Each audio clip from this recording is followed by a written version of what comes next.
देवी यांचा अद्भुत पुनर्जन्म ऐकला। वास्तविक माणसाच्या उत्क्रांतीनंतर खरं तर पुनर्जन्माची संकल्पना ही साधारण काही हजार वर्षांपूर्वी ही वेदांमध्ये मांडण्यात आली आणि माणूस जसजसा हुशार गेला तसा तसा त्याचा या गोष्टीवरती विश्वास बसला आणि तो विचार करू लागला आणि त्यातूनच त्याला मृत्यू आणि पुनर्जन्म याविषयी अफाट उत्सुकता निर्माण झाली, जी आजही आहे आणि त्याच्यावरती त्यानं कामही केलं। पुनर्जन्माची ही संकल्पना इस्लाम सोडलं तर जवळजवळ सर्वच धर्म मान्य करतात। खरं तर पुनर्जन्माची ही कल्पना भारतीयांना इथल्याच अनार्यांकडून मिळाली असावी किंवा ती ऑस्ट्रोलाइड या प्राचीन भारतीय वासियांकडून वैदिकांनी उचलली असावी असंही मत मांडलं जातं। पुनर्जन्मावरती उपनिषद असेल, महाभारत असेल, ब्रह्मसूत्र आहे, स्मृती पुराणे, आयुर्वेद आहे, अशा अनेक ग्रंथामध्ये मत व्यक्त केलंय। तर कठोपनिषद या पुनर्जन्माचा विषय अगदी स्पष्टपणाने मांडलाय कठोपनिषदामध्ये। उपनिषदांमध्ये पुनर्जन्माविषयी इतरही अनेक उपनिषदांमध्ये सांगितलंय, तर ऋग्वेदामध्येही मृत्यूनंतर जन्म होतो अशी संकल्पना मांडली आहे। बृहदारण्यक उपनिषद जे आहे या एका मंत्रामध्ये त्यांनी एक मंत्र आहे त्याच्यामध्ये स्पष्टपणे पूर्वजन्माचा उल्लेख आढळतो। तर छांदोग्य आणि कौशितकी या उपनिषदामध्येही कर्म आणि पुनर्जन्म यांचा संबंध स्पष्टपणाने सांगितलाय।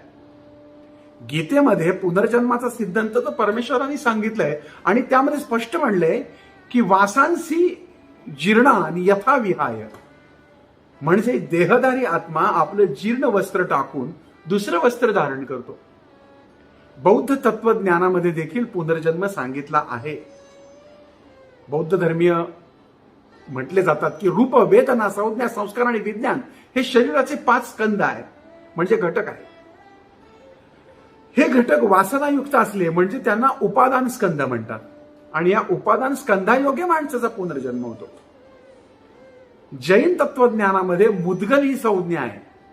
ते म्हणतात निरंतर पुण्यकर्म केलं तर सम्यक होतो आणि मोक्ष मिळतो। ख्रिश्चन धर्मातही पुनर्जन्माला पोषक असे संदर्भ ओल्ड टेस्टमेंट आणि न्यू टेस्टमेंट मध्ये स्पष्टपणाने सापडतात। खरं तर इस्लाममध्ये ही पूर्वजन्माची संकल्पना आहे, पण इस्लाम धर्मीय मात्र ही गोष्ट धुडकून लावतात। मात्र सुफी पंथामध्ये पुनर्जन्माबद्दल स्पष्टपणे उल्लेख आहे आणि मानला जातो। 1880 ते 1930 या 50 वर्षामध्ये पाश्चिमात्य संशोधकांनी अनेक अनुभवांचं संकलन केलं, तर 1931 ते 1960 या काळात शास्त्रज्ञांनी नुसत्याच ऐकीव माहितीवर अवलंबून न राहता शास्त्रीय सायंटिफिक पातळीवरही पुनर्जन्माविषयी संशोधन केलं। आताच्या काळात अशी अनेक उपकरणं आहेत की जी मृतात्म्यांशी संपर्क साधतात किंवा असे अनेक मीटर्स आहेत, EMF मीटर वगैरे, जे अतिंद्रिय शक्तीचं अस्तित्व त्या मीटरच्या माध्यमातून दाखवून देतात। 1960 साली इंग्लंडमधील मानसशास्त्रज्ञांनी पुढाकार घेतला आणि सगळ्यांनी एकूण सायकिकल रिसर्च सोसायटीची स्थापना केली आणि संशोधन केलं। चार्ल्स रिसेट रॉल्ड, रेले, जे थॉम्सन आणि हेनरी वर्गीस यांना या विषयामध्ये नोबेल पारितोषिक मिळाली होती बघा, पुनर्जन्म या विषयावर। तर यामध्ये ऑलिव्हर लॉसर आणि विल्यम क्रुक्स, विल्यम जेम्स यांच्यासारखे शास्त्रज्ञ देखील सहभागी होते।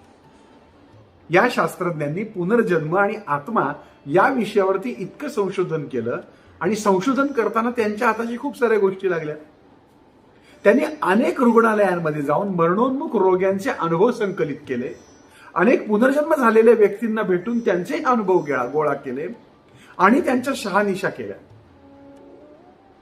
सुप्रसिद्ध मानसशास्त्रज्ञ विल्यम जेम्स यांनी या विषयावरती 6 संशोधनात्मक मोठमोठे प्रबंध लिहिले।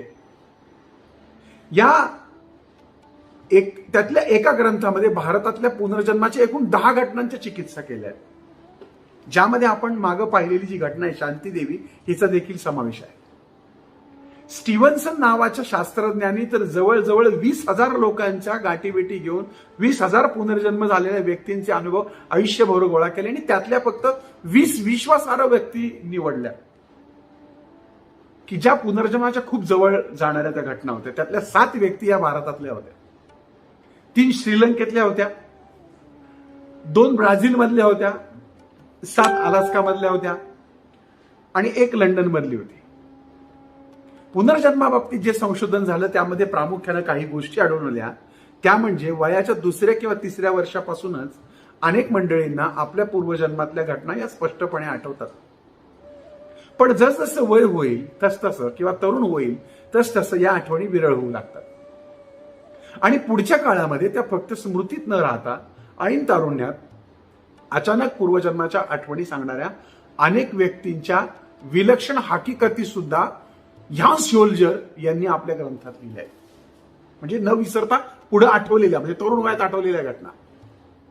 सध्याच्या या काळातही अनेक तरुण मंडळी मृत्यू आणि पुनर्जन्म या विषयावरती आधुनिक विज्ञानाचा आधार घेऊन आणि आधुनिक तंत्रज्ञानाच्या द्वारे शोध घेण्याचा प्रयत्न करत आहेत. वास्तविक परिपूर्ण ज्ञान आणि उत्तर या बाबतीत अजून विज्ञानालाही मिळालेलं नाही. परंतु खूप गोष्टी जे सखोल संशोधन करण्यात आलं आहे यामध्ये भारतातला एक तरुण मुलगा देखील आहे, ज्यानं आत्मा आणि पुनर्जन्म किंवा त्या आत्म्यांशी बोलण्याचे किंवा त्या लोकांशी संपर्क करण्याचा प्रयत्न केला आणि तो जगातला 3 नंबरचा पॅरानॉर्मल ऍक्टिव्हिस्ट होता. भारतातला मुलगा जो अतिशय लहान वयात अतिशय गूढ आणि विचित्र पद्धतीने मृत पावला, मेला. तर हा पॅरानॉर्मल ऍक्टिव्हिस्ट हा कोण होता? सध्याच्या काळात नुकताच तो गेला. आणि ह्या पॅरानॉर्मल ऍक्टिव्हिस्टने पुनर्जन्माविषयी काय संशोधन केलं, आत्म्याविषयी काय संशोधन केलं, तो खरंच भूतांशी किंवा परलोकवासियांशी बोलायचा का, याबद्दल आपण पाहणार आहोत पुढच्या भागात. परंतु अजूनही हा कार्यक्रम थांबलेला नाहीये, संपलेला नाहीये. मी तुम्हाला एक क्लिप दाखवतोय, जी क्लिप थायलंडमधील बौद्ध लामाची आहे. हे बौद्ध भिक्खू अगदी व्यवस्थित आहेत तब्येतीने आणि ते पहा की कशा पद्धतीनं प्राणाचा नियोग करतात किंवा वियोग करतात किंवा प्राण सोडतात.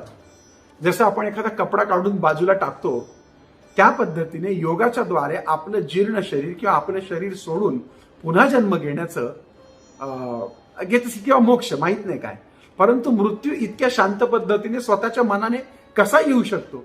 अर्थात ते आपल्यासारख्याला शक्य नाही, कारण त्यासाठी योगी किंवा परमात्म्याच्या जवळ किंवा ध्यानाची फार मोठी ताकद किंवा योगाची फार मोठी ताकद तुमच्याकडे पाहिजे. तुम्ही हा जरूर व्हिडिओ पहा आणि हा व्हिडिओ पाहिल्यानंतर किंवा ह्या संपूर्ण कार्यक्रमाबद्दल तुम्हाला काय वाटलं ते कॉमेंट्समध्ये लिहायला अजिबात विसरू नका. आनंद पिंपळकर आनंदी वास्तू हे फेसबुक पेज आणि याच नावाचं युट्यूब चॅनल लाईक सबस्क्राईब करून बेल आयकॉनला क्लिक करायला विसरू नका. आता पहा थायलंडमधल्या या बौद्ध लामाच्या मृत्यूचा, नियोगाचा, स्वतःहून आत्मा बाहेर काढण्याच्या प्रकाराचा व्हिडिओ.